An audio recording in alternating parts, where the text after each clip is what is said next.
రియలిస్టిక్గా ఆ పని యొక్క అవుట్కమ్ 100% పాజిటివ్ రిజల్ట్లో బయటకు రావడానికి అవకాశం అనేది.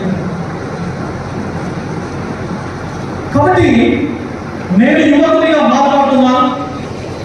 రేపు మార్చి లోపల జరగబోయేటువంటి ఎన్నికల లోపల మీ అందరూ ఓటు వేసి ఈ ప్రసన్న హరికృష్ణను గెలిపించి శాసన మండలికి పంపిస్తే కేవలం ప్రసన్న హరికృష్ణ మాత్రమే కాదు, యావత్ తెలంగాణ సమాజం లోపల ఉన్నటువంటి యువతకు ఒక స్పష్టమైనటువంటి దారి ఈ చెప్పేసి అందరూ చెప్తామన్నాను. నేను ఇంతకుముందు చెప్పినట్టు చాయ్ బండి దగ్గర ఆగి ఛాయ్ తాగినా, బస్సులో ఒక ప్రదేశం నుంచి ఇంకొక ప్రదేశానికి వెళ్ళిన, నలుగురు దోస్తులు కలిసి దాడి చేసుకున్నా,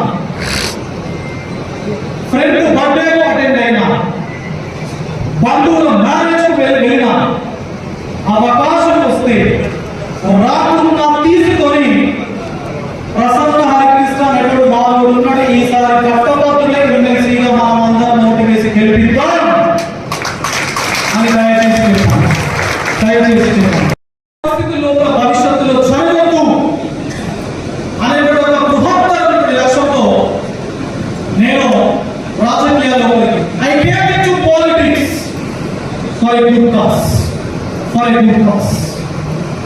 ఫర్ నాట్ మేకింగ్ మనీ సంపాదించుకోవడం కోసమో లేదా ఆస్తులు కూడబెట్టుకోవడం కోసమో నేను రాజకీయాల్లోకి రాను.